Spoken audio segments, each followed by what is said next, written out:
네, 안녕하십니까. 구약 예언서 강의 요나서 2장 시작하도록 하겠습니다. 자, 요나를 하나님께서 부르셔서 가라고 했는데 요나가 어떻게 하죠? 다시스로 도망을 가지요.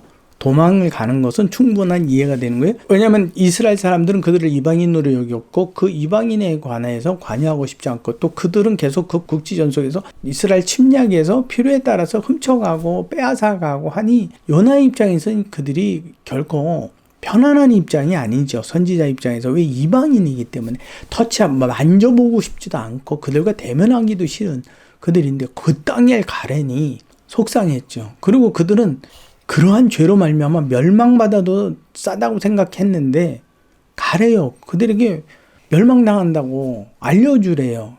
그러니까 이제 속상하니까 도망을 갔어요. 이제 바닷물에 빠졌죠. 제가 그 구약 예언서 오리엔테이션을 이야기하면서 성경의 기록에 관해서 잠깐 말씀을 드렸습니다.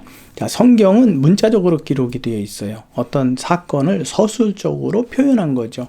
이러이러했다. 서술적으로. 또 하나, 이걸 표현하다 보니까 생각 속에 있는 어떠한 추상적인 개념을 설명을 하는데 어떻게 그 정확한 설명이 안 돼요. 그래서 그것을 상징적으로 기록했다. 상징적 표현을 사용해서.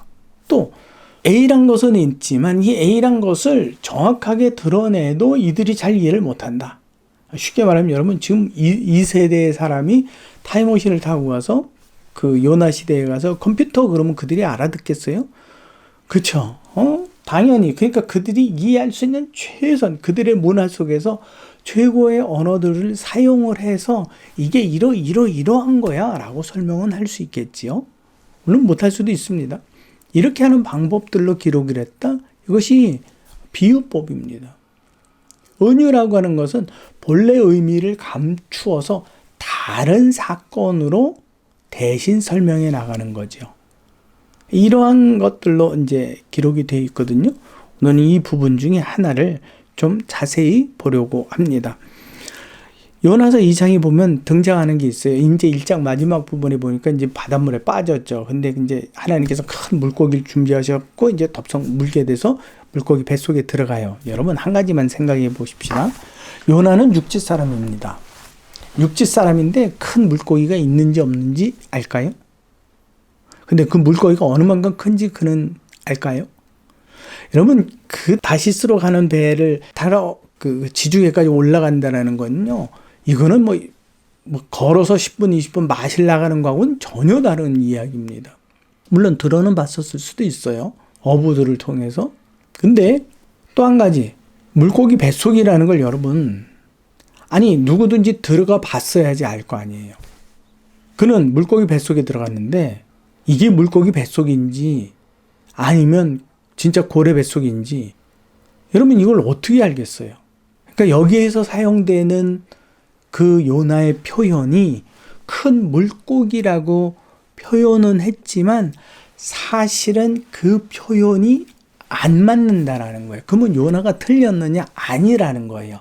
요나가 자기가 경험했던 이 경험을 어떻게 표현을 해도 그들에게 이해시킬 수 없는데 그때 그 막막함, 절망감, 여러분 만약에 큰 물고기 뱃속에 들어갔는데 공기가 들어와서 숨을 쉬었다고 여러분 그것도 3일 동안 숨을 쉬고 있었다? 도대체 물고기 뱃속에서는 이 소화액도 안 나오나요? 그럼 3일 동안 아무것도 안 먹고 사람 하나 먹었으니까는 요나 하나 먹었으니까 안 먹어도 됐었나요? 그런 부분을 생각하면 이거는 분명히 정확한 문자적으로만 이해할 수 없는 내용이구나. 이걸 여러분들이 아셔야 돼요. 진짜로 큰 물고기 뱃속에 들어갔다라고 믿을 수도 있고 믿으셔도 돼요. 그러나 좀 더 정확한 표현에 있어서 이것은 맞지 않는다라는 거죠. 거기에 대해서 요나가 뭐라고 표현을 하느냐면요. 요나서 2장에 보니까 이 큰 물고기 뱃속에 들어간 이 상황, 그리고 여러분 생각해 물속에 텀벙 막 풍랑이 일어서 왔다 갔다 배에서 그냥 배멀미가 나기 그 상황 속에서 물속에 펑덩 들어가는데 눈을 둥그렇게 떴더니 큰 물고기가 와서 먹었다. 이 과정을 과연 요나가 명확하게 보고 설명을 한 걸까라는 거죠.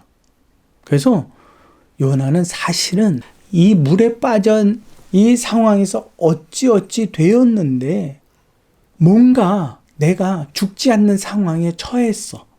근데 이 답답함과 막막함, 캄캄함, 이걸 어떻게 설명할 수가 없어요.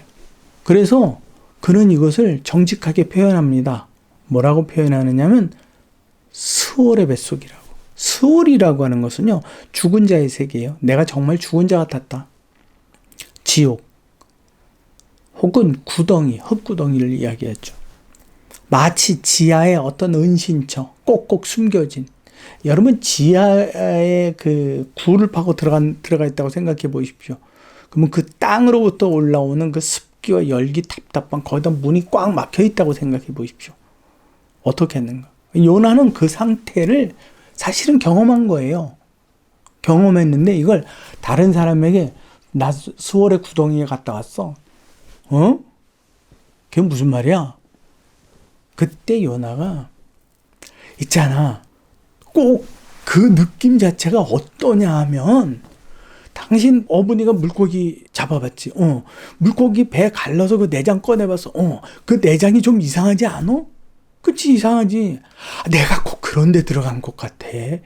그러면 그 어부로서는 그 공감대 형성이 쉬울까요? 어려울까요? 보다 더 가까워지겠지요. 요나의 표현이 이처럼 자신의 어떠한 추상적인 경험을 상징적인 무엇으로 표현한 게, 하나님께서는 사실 그가 물속에 빠졌는데 큰 하나님의 어떤 능력 가운데 그 물속에 산소를 공급해 주시면서 그를 물속에 동동 띄워놓으실 수도 있어요. 근데 요나의 입장에서는 그게 캄캄했고 답답하고 견딜 수 없는 상황이었다라는 거죠. 그래서 이것을 정말 이거는 정말 무슨 내가 사망의 그 구덩이 속에 내가 빠져 있는다. 이건 살았으나 살았다고 할 수 없는, 정말 그 느낌조차도 다시는 경험하고 싶지 않은, 너무 이상하고 그냥 정말 온몸에 닭살이 나는 그런 상황이었어. 그걸 누군가에게 전달을 해줘야 되는데 그저 단순히 수월의 뱃속 같았어. 수월의 뱃속이 뭔데? 어떻다는 얘기야? 좀 더 자세히 얘기해봐. 나도 좀 같이 공감해보게. 그 물고기 한번 생각해보라고. 그 이상하잖아. 물컹물컹하고 내가 그 속에 들어가 있는 것 같았다니까. 이 정도면 좀 이해가 됐겠지? 근데 그거를 글로 남겼습니다. 또 우리는 글로 읽는 문제지요. 이때 우리에게 필요한 게 상상력이에요. 성경은 이처럼 문자적으로 기록을 했습니다. 그 문자적으로 기록한 것을 문자 그대로, 진짜 큰 물고기가 더 없어? 이거는 아니라는 거죠. 왜요? 물고기 뱃속에서 살아난다나? 물고기 속에서 호흡을 하고 있다? 이건 좀 이해가 안 되죠. 그리고 물고기가 으악 하고 다시 뱉어냈다? 근데 중요한 거는 뱉어냈는데 요나가 얼마나 정신이 없었는지 뱉어낸 그 곳, 또 그 물고기 모양도 전혀 기억을 못해요. 이것은 하나님께서 그분의 아주 특별한 섭리와 뜻으로 요나를 감춰 놓으신 거예요. 그래서 요나가 다시 니느웨 해변가 앞에 툭 떨어지고 나니까는 깨닫게 되는 거죠. 무슨 말인지 여러분 이해가 되십니까? 뱃속이라는 것은 자궁 혹은 내부라는 뜻을 가지고 있어요. 어떤 내부, 스월, 죽음의 내부. 죽음의 내부라는 그 죽음과 내가 동일한 상태에 처해 있었다라는 설명이 되겠죠.